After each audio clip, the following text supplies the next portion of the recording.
Welcome, everyone. We're so glad that you could join us today for this conversation with Anaquit, who I will introduce in just one second. Right, looks like everyone who's in who was waiting. The University of Wisconsin-Madison occupies ancestral Ho-Chunk land, a place their nation has called Dejope since time immemorial. In an 1832 treaty, the Ho-Chunk were forced to cede this territory. Decades of ethnic cleansing followed when both the federal and state government repeatedly but unsuccessfully sought to forcibly remove the Ho-Chunk from Wisconsin for mining purposes. This history of colonization informs our shared future of collaboration and innovation.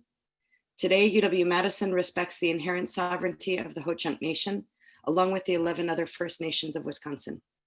Colonialism is an ongoing process. We hope this land acknowledgement statement encourages our EPS community and our IRIS community and UW-Madison's community to think about what it means to occupy space on Indigenous lands, to address or attempt to address the intentional erasure of Indigenous peoples, and to serve as a first step into colonizing land relations. Learning about Wisconsin First Nations is another essential step in this process. I'm adding a couple of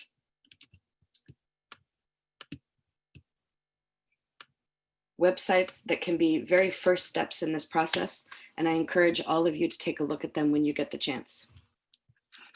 I am absolutely delighted today to introduce our guest, Anaquit Guy Reeder, who is the executive director of Menomonee, which is an organization based on the Menomonee Reservation that works on food and energy sovereignty, language and cultural revitalization, social and environmental justice, and many, many other things. It's an incredible organization. I hope you all have the chance to take a quick look at it. I'll put a link into a video that Anaquit made talking a little bit about the organization.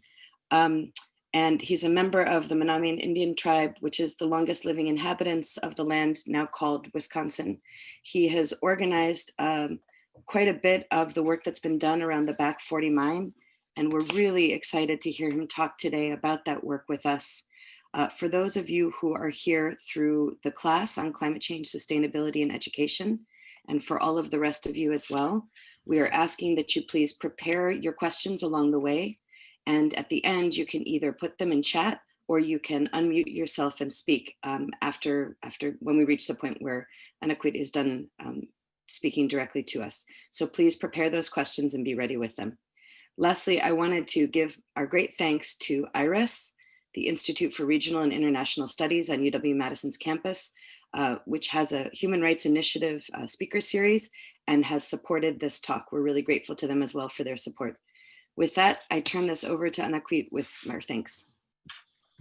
Yeah, Poso, thank you so much for inviting me down to talk a little bit about some things that we've been dealing with. The Back 40 mine being one of them. You also mentioned the organization, which I'm the executive director of. We do many things from building tiny homes for our community to environmental justice fights and things. I'm going to say a little bit in our beautiful sacred Menomonee language to get it started. I'll introduce myself in that way, and then I'll start speaking English. So don't worry, I'm going to make fun of anybody.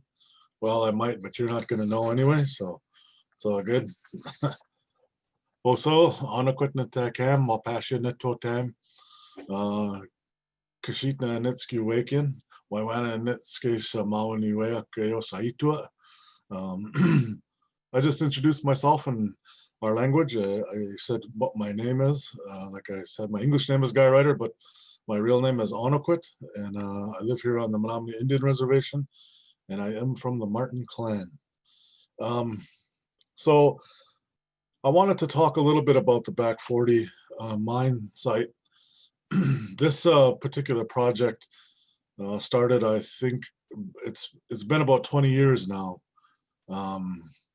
But they didn't put their actual permit in, our application in, until I believe it was like 2015 or 14, around there.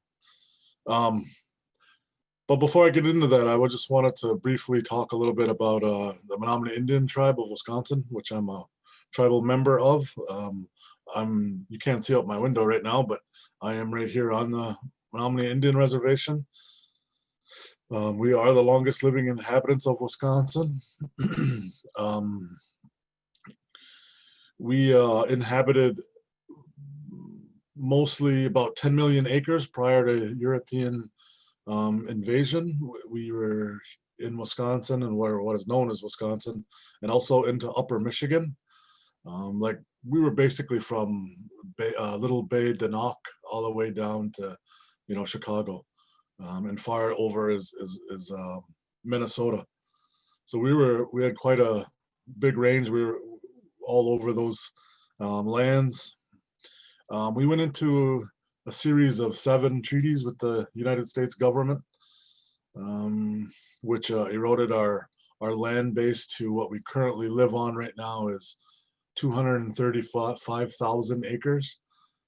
It's roughly 10 townships. We had 12, but we ceded 2 to the Stockbridge-Munsee tribe when they came here from New York. A couple of things about the Menominee Indian tribe is one is we're kind of worldly known for our forest management. Actually, NASA sets their satellites to our county or our reservation because it's a perfect outline of forest. They call it a forest island. We cut our trees in a way that cuts by one of our chiefs, Chief Oshkosh, who was a prominent chief of our nation, taught us that we should cut from that early morning sun, and we cut in all the way in the direction of that setting sun. And once we get there, we cut right back. So we cut in a circle, but we don't cut all the trees. We just cut the mature and dying trees. Therefore, we'll always have trees here. So they say that we've cut our forest over like 6 times since we've been on it here, since 1856. So the tribe itself, the other thing that we're kind of known for, I guess, is that we were terminated back in 1953. We were the very first tribe to be terminated in the United States. We were doing really well for ourselves at that time. We won a lawsuit against the United States government prior to termination. I think it was like a $10 million lawsuit, which was tremendous back in the 20s, which is a heck of a lot of money for their mismanagement of our forest. So we, with that money, invested in our community where we had hospitals and we had schools, and we were taking care of ourselves. And termination, Senator Watkins from Utah, for some reason, thought that we should be terminated, and that that was a good idea. So in 53 we were terminated. It took us 20 years about from a grassroots effort, and we were restored in 1973 as a federally recognized tribe. We actually got Congress to pass the Restoration Act, which is quite a feat if anybody that's done any kind of organizing in the local government or in your federal government at all. I've been involved in any of that. So there's, we still see effects to that time here on the reservation that really, put us back in a lot of ways. When we got terminated, our reservation turned into a county. So we were no longer a reservation. We were the 72nd county in Wisconsin. But when we got restored, we restored back to our reservation. So we as a tribe here in Menominee, we are what they would call like a closed reservation. So we basically, the state has no jurisdiction on our reservation. For all other tribes in Wisconsin, the state has the jurisdiction over them. We have our own court system here, and we have our own judicial system, and jail and all that. There's quite a bit more you could, we have a 10,000 year history. So if you're interested about who we are as Menominee people, you can definitely go on to the Menominee Indian Tribe of Wisconsin website and find out all you could possibly want to know. could just consult with grandfather Google and he'll let you know. But one of the very beginning stories of ours, or our oral history, story is really kind of a loaded word. It almost makes it seem like it's a fairy tale, or kind of seems like, there's a bit of, I don't know, fantasy in it. But our oral history states that we come from the mouth of the Menomonee River. That's where our very first Menominee came out of the ground there, at the mouth of that river. And when he came out of that river, this is a big long story. I'm really just shorting it so we can talk about it. But when we came out of the river there, the man had walked up the river, and it said that he called to his brother, the eagle in the sky, and called the eagle down, and the eagle came down, and also became a man and turned into the second Menominee. Then they seen the beaver in the water, and the beaver wanted to join the tribe, and she was turned into the very first Menominee woman, and she joined the Bear Clan. And then they proceeded to walk up that river and keep going, and calling to the three other original clan members of our tribe, which was the crane, the moose, and the wolf. So we have 5 principal clans here on the reservation, although I believe we have like 37 in total. We have the bear, eagle, crane, moose, and wolf clans. Those are very important to us. Through assimilation and all the things that were done to us as a people, some of us are still fighting hard to find out which clan we come from. The clan system is the way in which that we governed ourselves and took care of ourselves as a people for thousands and thousands of years. So to give you a little bit of that background, that kind of leads me into the Back 40 mine. So the proposed Back 40 mine project basically is an open pit metallic sulfide mine located on the Menominee River, but it is on the Michigan side. It's in Lake Township, Michigan.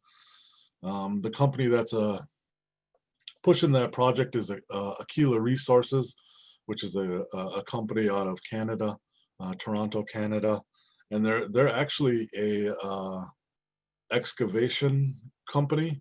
So they drill a lot of holes. They've never operated a mine, or never had a mine before. This will be their first mine if they get the okay.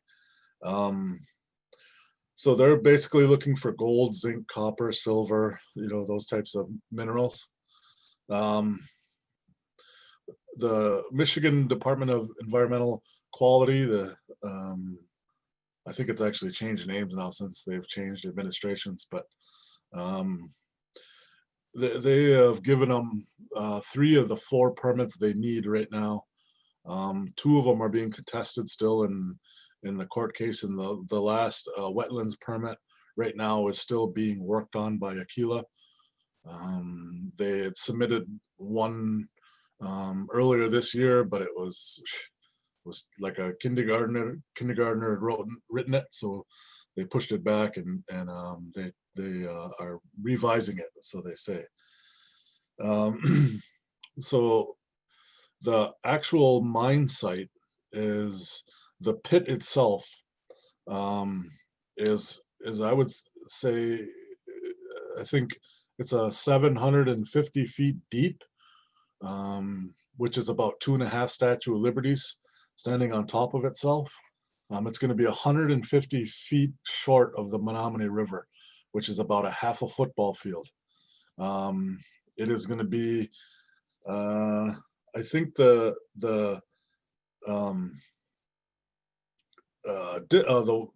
width of it is 2,000 feet wide, which is about like five and a half football fields from end zone to end zone. So it's going to be a huge monster of a hole, located half a football field from the Menominee River. The thing about these particular sulfide mines is actually they're the most dirty mining anywhere in the world, because they create what is sulfuric acid, and you get acid minus drainage, and that stuff just don't go away. So the minerals are locked in the sulfide rocks, and when you create, you know, water and air to it, it creates sulfuric acid, creates acid minus drainage, and no matter what you do, you can't change chemistry, and it is what it is. Um, so there's a lot of environmental concerns with this particular mine. They actually profess to not only dig the minerals out of the earth here, but they're also going to process the minerals right on site. So they'll have this sludge pit where they'll put all the mine waste after they extract the minerals. They're planning on building like these dirt dams that'll hold all the mine waste, which have just failed in Brazil and failed in many other places.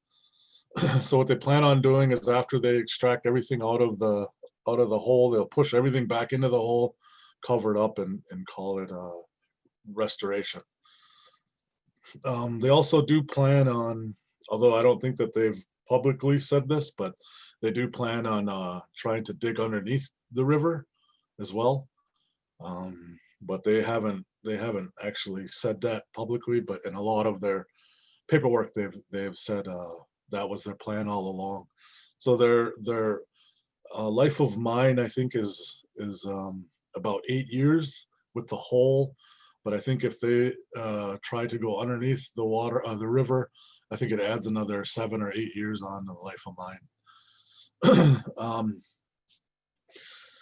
So there's a lot of things that are right within their project area. Like I kind of just stated before, the Menominee Indian tribe has been in this landscape and on this landscape for 10,000, 30,000 years. We've been here for a long, long time. They call the Menominee River because of us. We have, like I said earlier, have come from that river.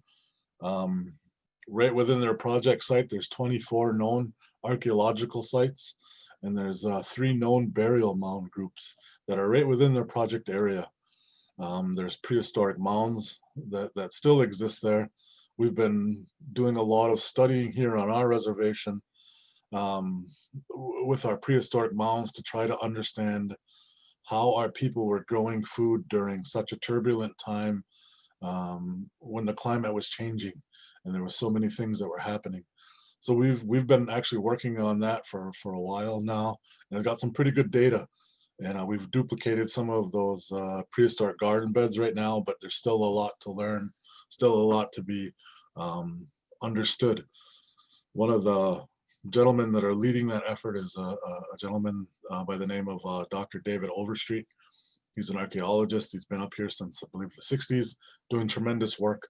And also with our Tribal Historic Preservation Officer, David Nakwa Greeno. So, you know, we're very much against the desecration of our burial sites and of our antiquity. When you look at our natural homeland and our original homeland, there isn't much that we have left that hasn't been developed or hasn't been bulldozed, or, you know, buildings haven't been put on. These are some of the last ones that we have, and we take it very seriously, and we've been in this for a long time. The Menominee River, I just want to make sure you guys understand, it creates the natural border between Upper Michigan and Wisconsin. One of the things that we've also been pushing back on is that they did a study of the lake sturgeon in Lake Michigan. You know, the Menominee River flows into Lake Michigan, and they're kind of like salmon in the sense that they go back to their home river to spawn. And 80% of the breeding stock of lake sturgeon in Lake Michigan use the Menominee River. So much so that they had created two fish ladders on the Menominee River to get past two dams that are there, to give the sturgeon, the little sturgeon, more time to grow by the time they hit back to the big lake. And we actually got to tour some of those areas and seen those things. And we were like out of season, I guess is what you would say, when we were there. And there was our tribal leaders, our tribal chairman at the time was Gary Besaw, and a few legislators and some of us community members. But when we toured that dam and we've seen that fish ladder, it's like a fish elevator. Like the fish get in this, it actually is an elevator, and it pulls them up, and then they move them into this pit. Then they put them into a truck, and then the truck trucks them up, past the dam. And then when they come back, they have like this pretty awesome water slide, big long water slide that they go down, and they can make their way back down to the lake. But when we were there, and I think it was like October, because it was pretty cold. Actually, a really big sturgeon came up into the elevator when we were there, and for us, like for those sturgeon to be in that river at that time are really unheard of, because they move into Lake Michigan and they don't come back up. And we took it as something encouraging for us to keep fighting. And the sturgeon in our language we use the term namao, which basically means the first fish or prehistoric fish. So we understand the significance of the sturgeon and how old it is. It's part of our creation story. It's not only was that beaver in that water, but also was that sturgeon. And there's many, many stories about that beautiful fish. So when we've seen that there, it was a good indication for us that we should continue and keep pushing back on this project. One of the other things that that would affect this particular river is at the mouth of the river, the mouth of the Menominee River. There's been paper mills and other industrial buildings there that have really put a lot of like PCBs and a lot of chemicals into the water there. And they just spent in the past 7 or 8 years like $9 million between the two counties, Menominee County, Michigan, and also Marinette, the city of Marinette, and the government, the DNRs on both sides, cleaning that area up. So they just took all those minerals out of there, spent 9 million of taxpayers' money, and 40 river miles up, they're going to potentially allow a project like this that's just going to pollute it again anyway. So sometimes I just don't understand the logic. Sometimes I think two of the things that I've learned along this fight is one is common sense isn't so common, and you're definitely never going to change somebody's mind who's being paid not to. So that area of concern there is actually the Menominee River just got delisted off of one of the most contaminated water bodies at the mouth right there because of all the chemicals, but it just got delisted. So to have a potential dirtiest type of mining just upriver just doesn't make sense. But also there's quite a few people who rely on that river, not only for their clean drinking water, like I just stated, the city of Menominee, Michigan, and also Marinette. They both draw their water from that river for the cities, and also the many fishermen and sports enthusiasts that use that river. It's a world-class trout, bass fish stream, fish river. There was actually, I think it was in 2017. Cabela's held their their national walleye tournament on the Menominee River. So it's a big deal. I mean, it's a beautiful river. If anybody's ever been there, it's amazing. So that's kind of the project right now. Right now we have them tied up in court. We're kind of in limbo with them. Everything just stopped. All the court stopped, obviously, because of COVID. Um, and we're, hoping we get good. I don't know. Hoping we're gonna get a good idea of what. Hopefully, the judge will understand why this place is not, or why this project isn't the best. Um, but I wanted to just really talk about how our organizing against it. This whole thing kind of just started with I attended I believe it was a meeting, um, and this was mentioned at the meeting, and I didn't even hear, I didn't even know nothing about it. This is like in 2006 or 2007. Didn't even really know nothing about it. Started to read about it, try to find as much information as I could about it, and then realized that, like, oh snap, this is right on our Menomonee River. This is right on where our creation story um, began. And I started to, come around here, the reservation, and talk to a lot of our elders and a lot of my uncles up in Zor and other areas, and talking to them and saying, hey, somebody should be doing something. Somebody should be writing letters, or somebody should be going to these meetings, and somebody should be doing this, somebody should be doing that. And my uncle let me talk all that while, and then after I was done, he told me, well, you're somebody. And I was like, oh, that's right, I am somebody. So it's like, all right, so what do I do? How do I get going? So what I did is I just gathered a bunch of information, as much as I could, about sulfide mining, and what it does, and what acid mined drainage is, and what this project is. I tried to get as much as I could, and I started attending events. I would just get a table at certain events and put all the information out on the table. And I created this little sign up sheet that if people wanted to know more, put your name down. And although I didn't really know like what other information to tell them, because it was all on the table, but I don't know. I just thought, well, maybe at some point, I could email all these people and let them know, like, hey, this is happening or that's happening. There wasn't really necessarily a strategy on my end, other than the concern for our river and making sure people understood. Um, so it just kind of snowballed from there. A lot of other people got involved and were concerned, and it got bigger and bigger. We held a whole bunch of events along the river, where we invited all the tribes from Michigan and Wisconsin to come there.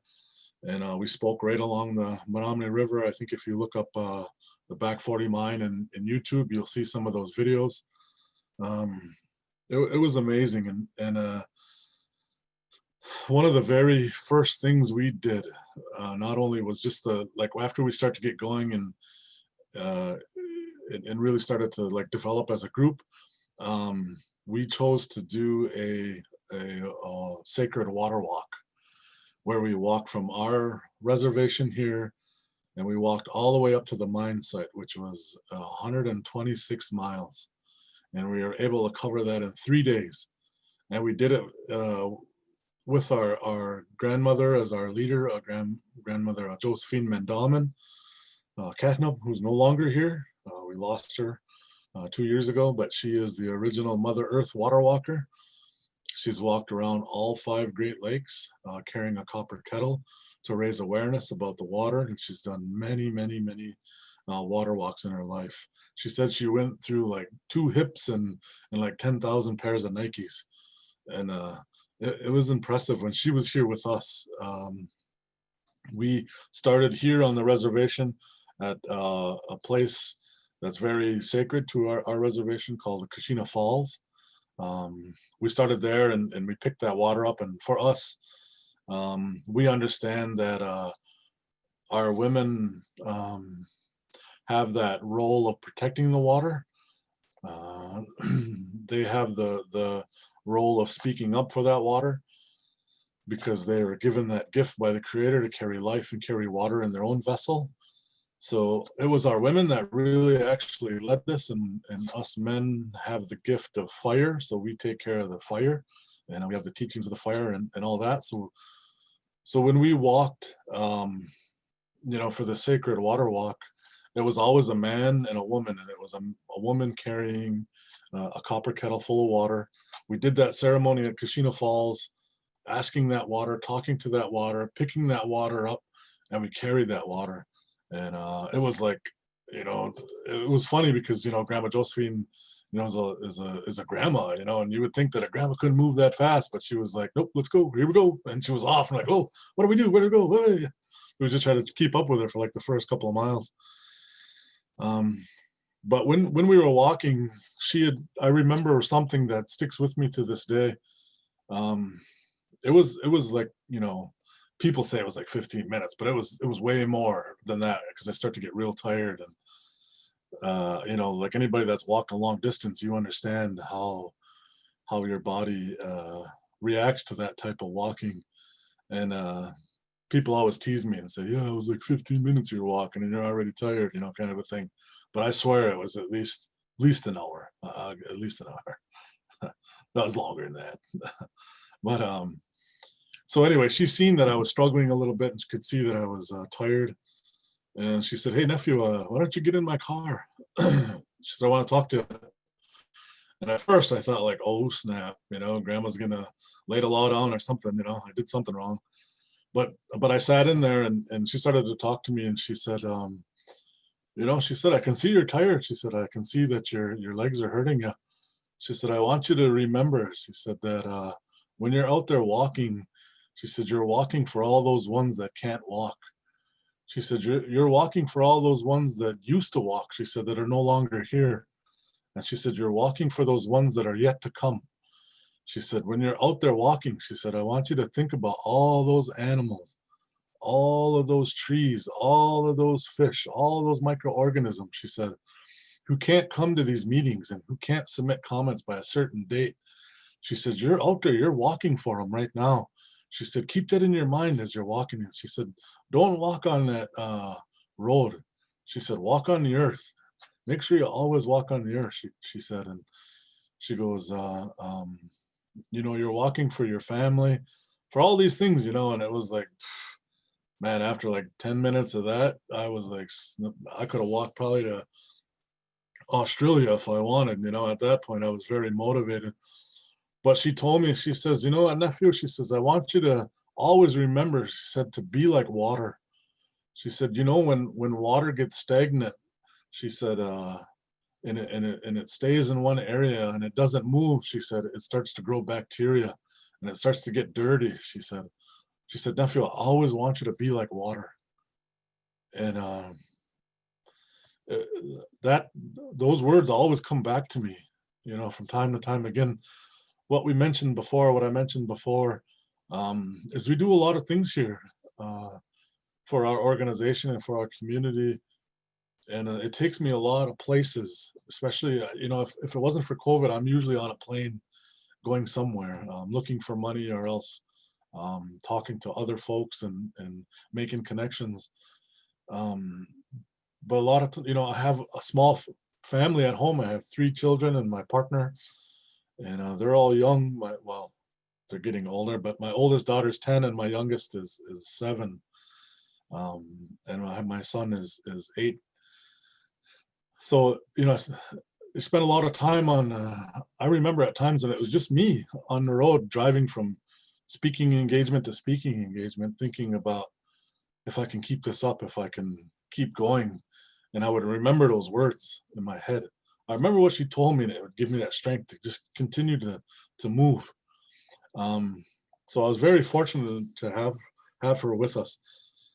But the thing about this sacred walk and this beautiful walk we did, it really is very much like a ceremony. People couldn't understand why we were doing it. Like they were, aren't you holding signs up? They'd say, aren't you like stopping traffic?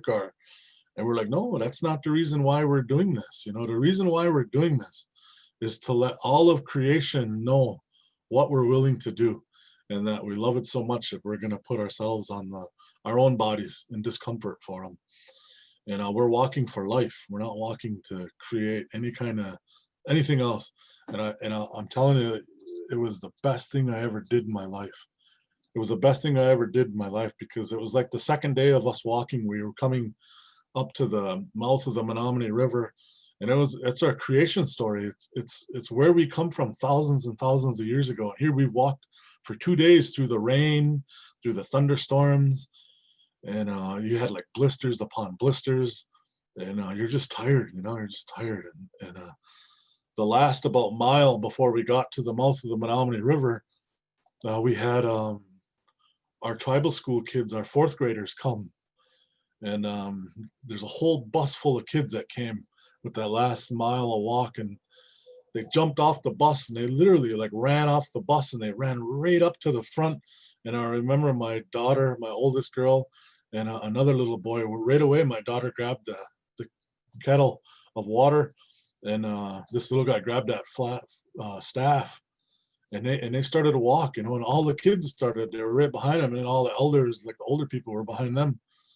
And to me it was like very surreal, because it was like our younger generation didn't even need to ask, or didn't even, it was just understood that it was like their time to pick up that water and carry us the rest of the way. And I was doing everything I could to hold in my own water in my own vessel, because it wanted to come out of my eyes. And it was such a spiritual moment in that time. And when we got to the beautiful mouth of the river, we did a ceremony there. And then we walked up the river about 40 river miles to the actual mine site. And when after this was all done, when we were, before I get there, but when we were walking up the river too, it just so happened to be that the sturgeon were migrating up that river too. And it wasn't like this was some, grand vision and I had this planned out or anything like that. It just happened very natural, and there was really nothing behind it. But it was amazing to see those sturgeon. They would come out of the water and like not, but they'd breach the water, not like a whale where they'd jump out, but they would come out enough for us to see them. And man, it was quite a moment in my life. And we made it all the way up to the mine site, and we did our ceremony, and we left, and went back home. But I remember thinking, like, we just basically recreated our creation story, where for the very first Menomonee they walked up that river, like we literally just walked in the very same steps as they did. And in that we were thinking like, well, what do we do next? Where do we go next? And I was thinking about our creation story, how they went out and talked to the other clans, and we decided to create this Menominee River speaking tour, where we would go out to colleges and we'd go all over to anywhere that anybody would, allow us to speak.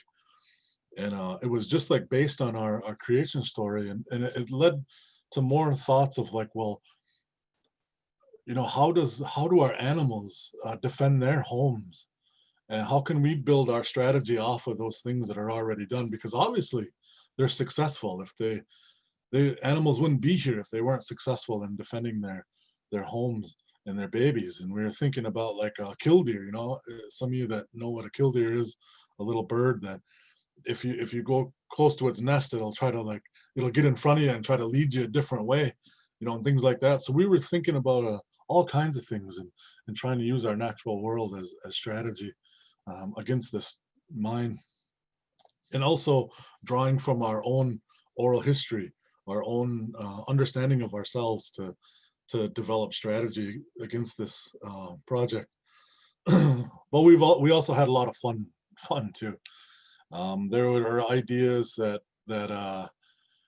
one of the things with us indigenous people, our natives here, is for any of you that are ever find yourself on a Indian reservation, here's words to live by. So just jot this down because it's important. If you're on that reservation and nobody's making fun of you, there's something wrong. Something's going on. And that is no joke. Like if you're being teased and joked like that, you're in like Flint, your family, and it's all good. But if you're there and nobody's joking and teasing you, like something's wrong.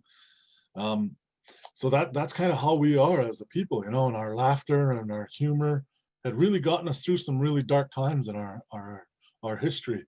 So why not bring that same sort of jovial kind of fun to these types of fights? Like, it can't be serious all the time. Like, we need to have fun too.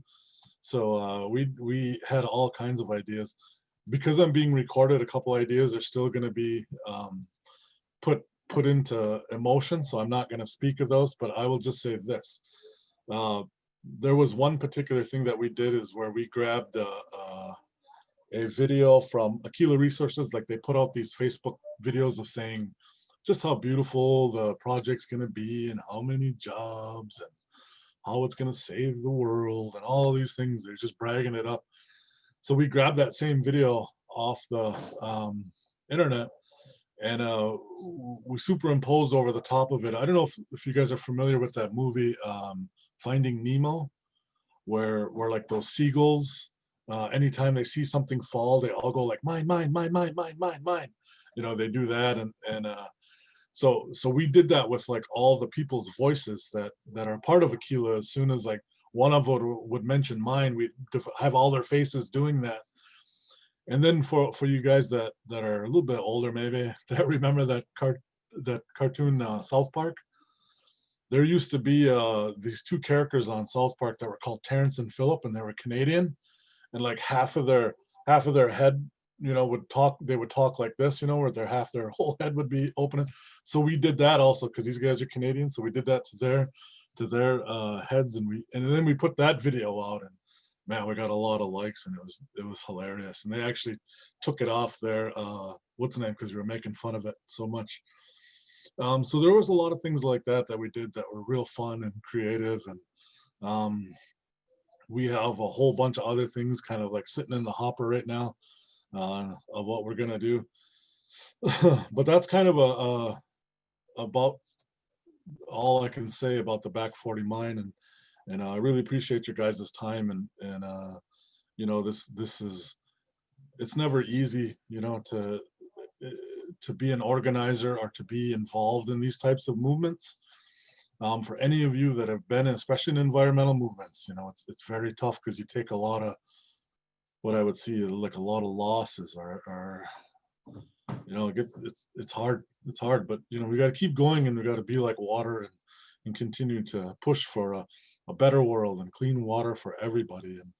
And one last story before I end. I remember there was this young girl, and she was from I believe she was from Madison, and she was a graphic artist, and she created this beautiful like poster, and it had like all the uh all the sulfide mines in the world, and it had a tombstone, and it labeled like how many acres were destroyed, how much it polluted, and like how many animals were uh, displaced. And it was just fact after fact. It was really like quite beautiful what she created, just to give you a mindset of our elders and our approach to this. She, after one of my talks, I was somewhere, I don't remember. I don't even remember the young girl. So if you're on this call, forgive me. I've met thousands of people, but she'd given us that, and I took that back to our elders, and I was like, man, look at this. And it was a big poster board. And she said, like, you guys can use that, have that, do whatever you want with it. And I was thinking, like, yeah, next talk we'll display that and put it up here, put it up there, put it on our website. Um, as soon as I brought it back and showed it to our elders, the very first thing one of our elders said is, they said, well, you should tell that young girl that we're very grateful for what she did for us and that she give us that. She said, but you should give that back to her, she said, because we don't want to celebrate death. We want to celebrate life. I was like, all right, that's the way it'll go. But it was just to show you a little bit of the way in which we see things. So take questions or however we want to do this.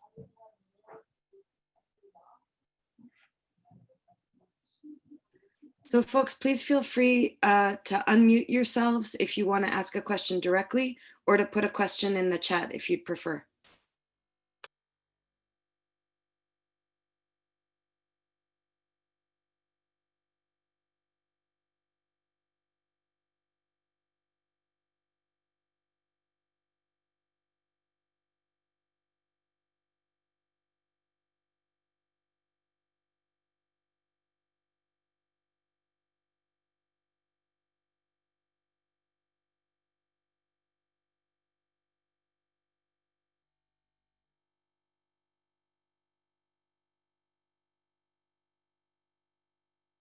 Oh, see, sorry, is there any way that you can let people unmute themselves so that they can jump Yep, in?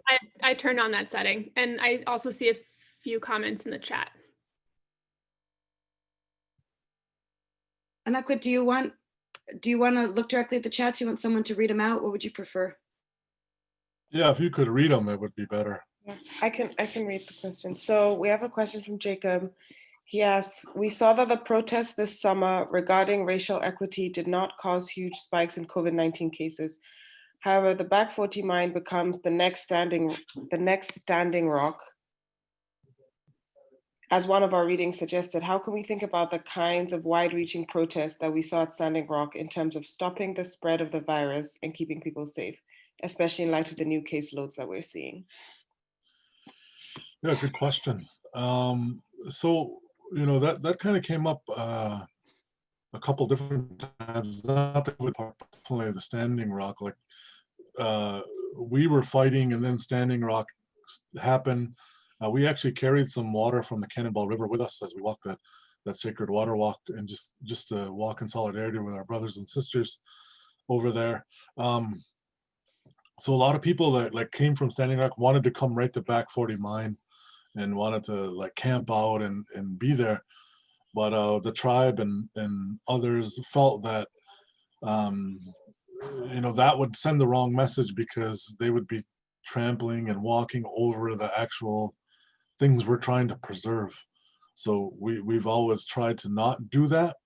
You know, there's probably, if this thing goes any further, and that if we have to actually get on the ground and do some things, it's going to have to be a creative approach. And plus, you know, where it is located is way out in the middle of nowhere as well. I mean, kind of Standing Rock was like that too, but this place is way out in the woods as well.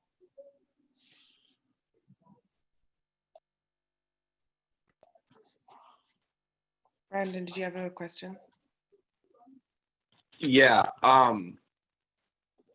I guess after hearing you explain a lot of the things you have, as well as through the readings, do you find it like that you often have to explain things through environment, through fish, to make others care? And if so, like, how does it feel to have like the presence of your land and those burial sites just not be enough for other people to really recognize and understand that it's important to not have the mind there?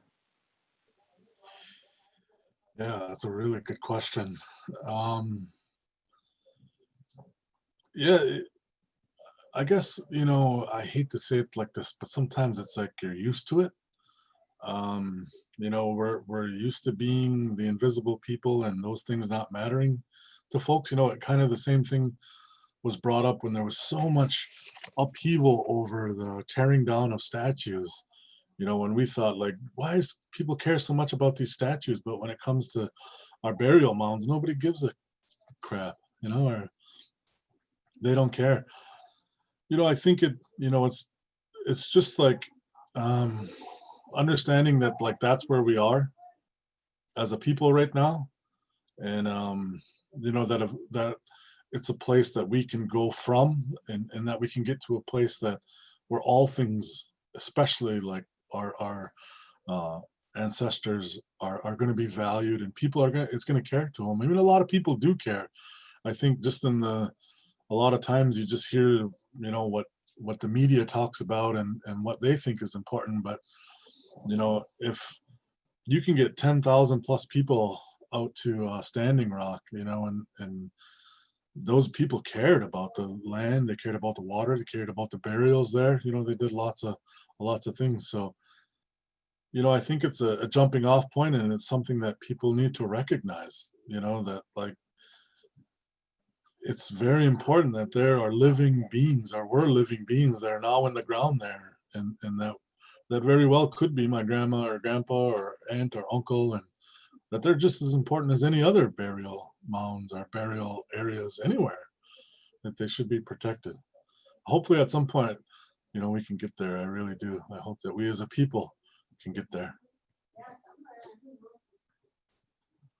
Thank you.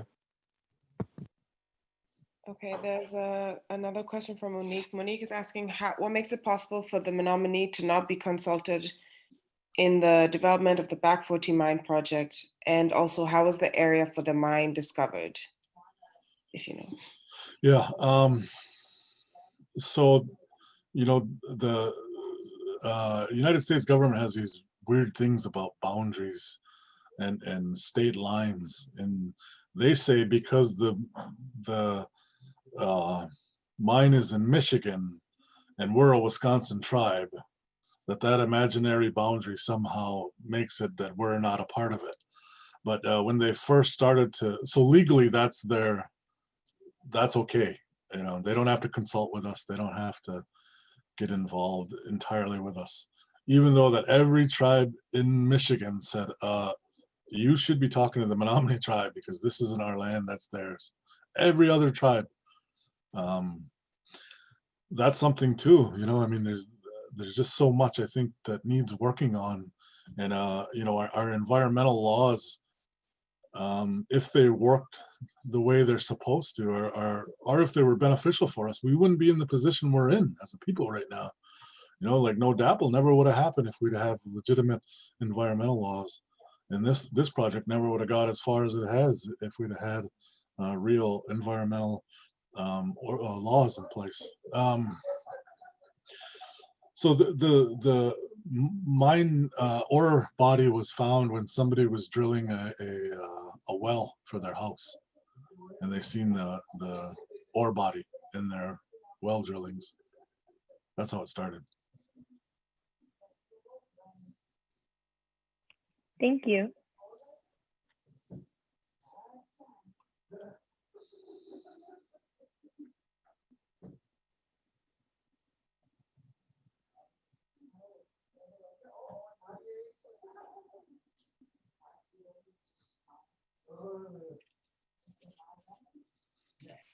Megan is asking, have you gained support from other tribes in Wisconsin and Michigan?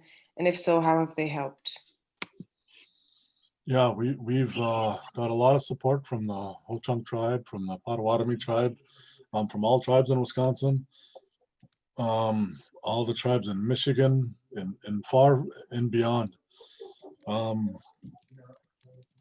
It takes a lot of money to go through the court system or challenge a project like this. I mean, it takes a lot of money. So a lot of it was donations. Some of it they offered to just send some of their educated folks that work on water monitoring or whatever. A lot of them sometimes it signed petitions, and they would all submit comments when it was time to do that. So we got a lot of support like that, and we also would support other folks too. The Tono Odom tribe, just defeated that sulfide mine they have down in their lands, and we were talking with them and going over strategy with them, and tried to be supportive to them as well. And what I think our tribes get sometimes it doesn't seem like this, but a lot of times when times get real tough, just like you've seen in Standing Rock, a lot of us stand together. And it's really encouraging when our leadership does that. And we understand that like we're stronger together than we are by ourselves. But it's not always like that, of course. It's not a perfect world, but it's very encouraging when that happens. And they've done, a lot of tribes have done lots of things for us.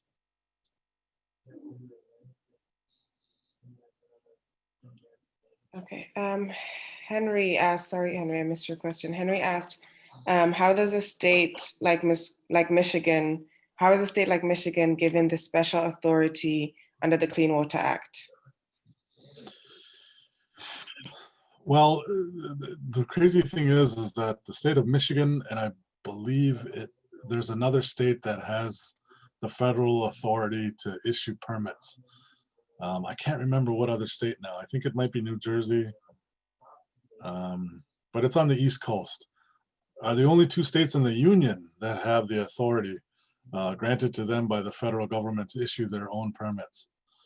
So that's how they're kind of getting past. So they don't really necessarily have to consult with any tribes it's one of the things that we always were arguing was the fact that like the federal government had granted us treaty rights when we signed the treaties and federal protection. But when the federal government gave the authority to the state of Michigan to take over the Clean Water Act and issue these permits, like where did our treaty rights go? Where did our treaty protections go? Like did they just fall by the wayside, or what happened? So does the state of Michigan, like have the authority to,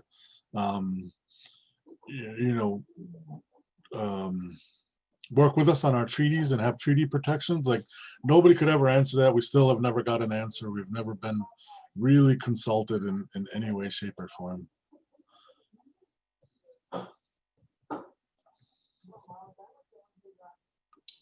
Thank you. Question from Leslie Bartlett. Thank you. And what can and should we be doing? Well, I'm assuming she's meaning like in the actual fight, back 40 fight. At this point, we have them tied up in court, and they're not doing anything. Really, the court system is moving so very slow right now because of coronavirus and things. We're also somewhat optimistic about this after November 4th, that we will be able to have a little bit more leverage when it comes to the court systems and things. Like we were very much a part of the administration changes in Michigan and in Wisconsin. We helped to get folks elected that we felt would be more open to our ideas and to our positions. So we're hoping to do that again here, November 3rd. And we're pretty optimistic that we'll be able to, have a sympathetic ear anyway. But I think at this point, just pay attention to the Menominee Indian tribe of Wisconsin. Look at our website, MenomoneeRebuilders.org. Just pay attention to some of the things that might be happening. Sometimes these things like will happen like the next day. You'll get a notification like, oh, they're going to do this the next day, and then you got to try to react and do what you can. And I would definitely pay attention to those types of things. And we always will post something or let people know on what's happening. But the other thing too is our sister tribe up north, the Bad River tribe right now is fighting Line 5. And, if for you that aren't involved or have any idea what's going on up there, there's a lot of things happening up there right now. I'm trying to keep Enbridge out of that reservation. Well, it's already there, but they're trying to get it to be done. They don't want it around no more.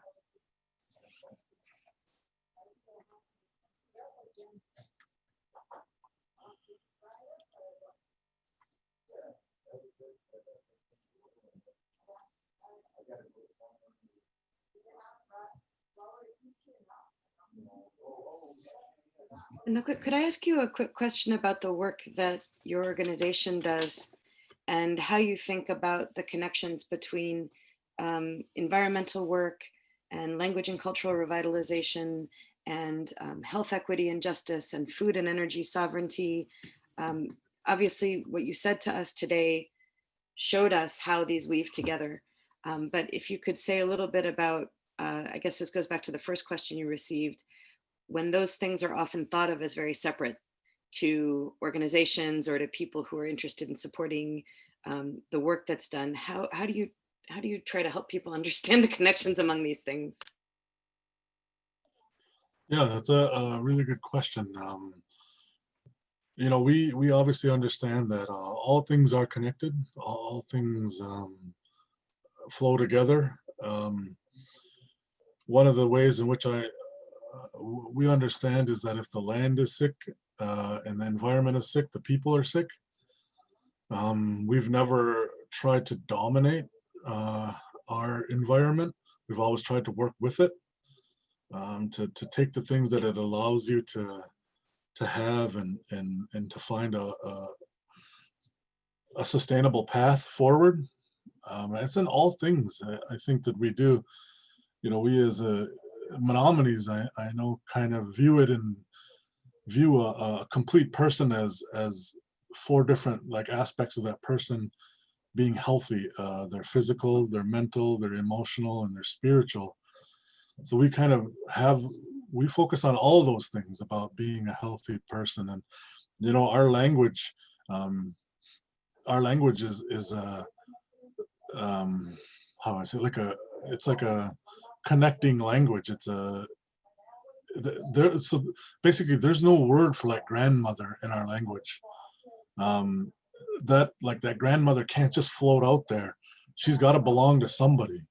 So she's either your grandmother, my grandmother, their grandmother, you know, she's somebody's. And the thing about our language is it's a really like positive based, love based language. It's all about connection. And the English language is quite opposite of that. You know, it's a very fear-based language, and it like creates and sees problems and creates whole systems around those problems. And it's a deficit thinking language. You know, it's the quite opposite of ours. They did a study on our language some years back, and they found that like 80% of our words were our language was verbs, and that English language is 80% nouns. You know, it just gives you a whole different way of seeing things. And you know, I think that like we're getting to a place that we can have like honest discussion, and it's hard for me to listen to somebody that thinks that what's going on right now is okay, you know, with our environment and with the way in which we live as humans. It's very hard for me to have an honest conversation with somebody that can't see what's happening, what's going on. Look around, look at the environment, pay attention to what is happening, and that we need to change. Things need to change, and that we no longer can just be neighbors and not talk to one another, that we need to rely on one another. You know, I find it so strange that especially people that live here in Wisconsin, it has 11 recognized tribes, and people don't even know that. You know, they don't even know the names of them or who they are. You know, like we can't live like that no more. You know, we need to see things differently and or be open to different ideas and different things. So our elders had always told us that when you go outside, they'd say, look up at the sky and put yourself in creation. Look up there and see your place here on this earth. And our beautiful Mother Earth is always teaching us. She's always talking to us, but you have to slow down. You have to be quiet sometimes. When you go outside, she's always talking to you, whether it be birds, whether it be the wind, however she speaks to you, she speaks. And I guarantee if you go outside and if you're in communion with her, there's a place on the earth that's just yours. And when you find that place, you'll know. And there's this deep connection to her, and you'll feel her. She'll feel you. And that's the place I think that we all try to understand, and not only mentally but also physically, emotionally, and spiritually.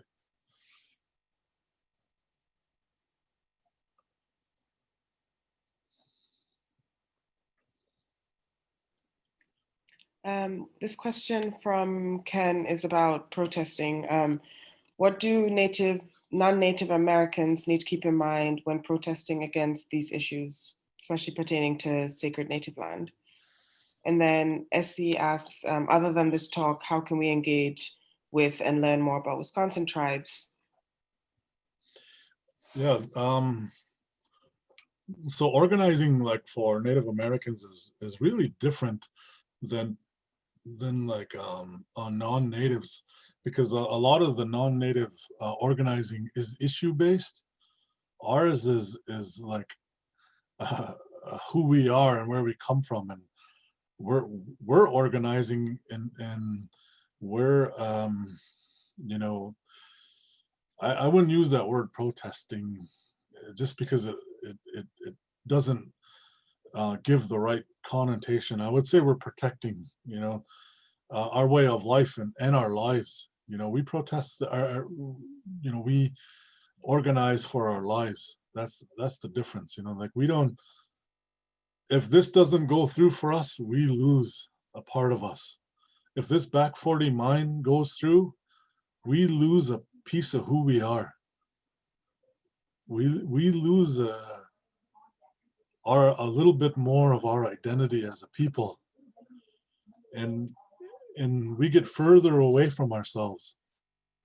And it's very scary, because all the things that we've been through as a people, all the things that were done to us to get us to give up our language and our culture. We recognize that, and that was one of the things that we as an organization, as Menomonee Kim recognized, was that, yeah, we've been through all that, and all those things have happened, but you know what, we're still here. And what that demonstrates is not a weakness. It demonstrates a tremendous resilience and a tremendous strength. And we want to organize on that strength. We want to stand on the shoulders of those giants that were able to withstand the boarding school and their hair being cut, and them being murdered and raped and all the things that was done to them. And they still kept their language. And they still held on to those stories. And we draw our strength from who we are as a people and our connection to this land. And when we looked around in our community, we seen the story that was being told about us was somebody else's story. You know, none of it was like somebody else was telling us, well, this or that about who we are, but it wasn't the way we talk to ourselves. You know, there's what people call like placebo stories, right? That everybody knows what the placebo effect is. That if somebody believes something, you know, that this will actually happen to them, even though it has nothing, you know, it's just their belief. But the opposite of that is nocebo effect, you know, where if you talk down to somebody or you tell them this thing is going to happen to them, you know, and they actually believe it, like that thing will actually happen. And that's what we've seen in our community. It was a lot of nocebo stories. And we're like, man, listen, we're none of those things, you know, like we're survivors. We're how could a people like go through what we went through and still come out the other side with some sort of understanding of who they are and some sort of with a little bit of their pride and dignity left? How could they do that? And if they can do that, and they did do that, like why aren't we recognizing that, and like that's an amazing strength, and let's build on that. Let's build on that. Let that be our foundation, and we'll move from there. And that's kind of been our approach, is to have that strength-based approach, and to let people know that our answers and our solutions to our problems aren't going to come out of a don't do this or don't do that.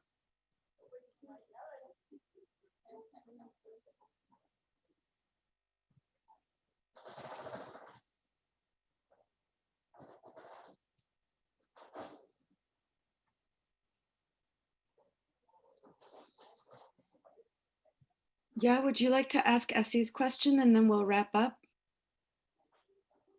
I did.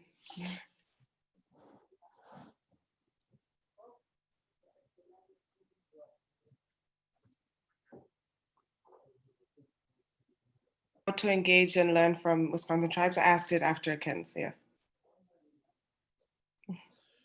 I guess I'll just add to the question real quick, which is like, I agree. I'm a white person in Wisconsin who knows very little about the native tribes here. And so how do I engage with that in a way that's not, you know, going to look at people different from me in kind of a voyeuristic way, you know? So how do I really engage with that and learn who the people of Wisconsin really are?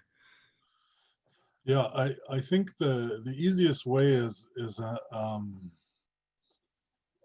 you know, like every tribe right now is battling something, whether it be something like a environmental thing or our environmental risk, our something they're doing right now, whether it be against the different laws or whatever. I guess sometimes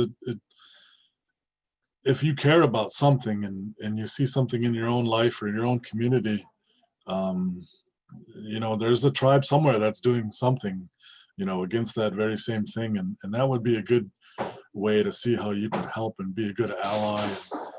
I don't think that you could always, go to those locations, come up here on the res. You're all invited. Well, after we get past COVID, of course, but, or at least till we get a handle on it. But you're more than welcome to come up here, and we're slowly trying to encourage more of our community members and other areas to organize and start, in your own community. And there's been a lot of work in our communities, but to try to get organized in a way that like we can see them visibly and getting involved with them. But I mean, there's nothing stopping you from going to visit any of these reservations and learning more, seeing what they're doing, how you can get in, how you can help, if you can help. You can always come up here. We got a lot of work to do. We got 80 acres here on our land here where we are, our organization. We grow our own food. So we're doing a lot of that stuff too. So you're more than welcome to come up here. We're building tiny homes. We always need hands to do things like that. Doing lots of stuff. If you watch our Facebook and if you watch what we're doing, we do a lot of what they call like pre-contact feasts. We just had one last weekend where we're doing it virtually now, but the idea is that, we're natural people. We want to eat natural food. We want to encourage people to understand and remember our connection to our natural world and our natural food. All at one time, we as Menominees, ate like 200 to 300 different varieties of food in a day, and now we're down to 4. And people say that like we're a food desert, but in the colonial mind, we're a food desert because we have 235,000 acres of forest that produce a lot of food every year, every day. And it's just, you got to know how to go and get it. And a lot of our food has stories. All our animals have stories. All our trees have stories, and we still know those. And we try to remind people of that.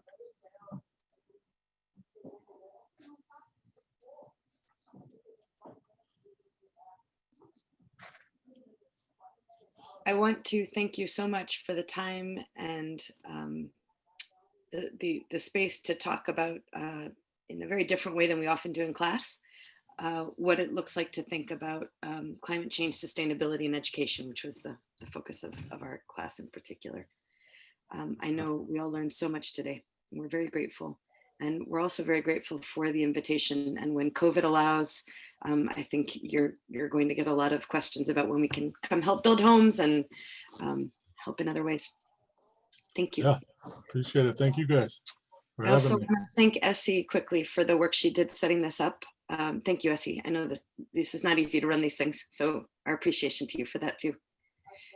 And if folks, we have a little bit of administrative stuff we need to do with Anakwit, and I don't want to take more of his time than we told him we were going to take. So if folks want to sign off after giving thanks, that would be great.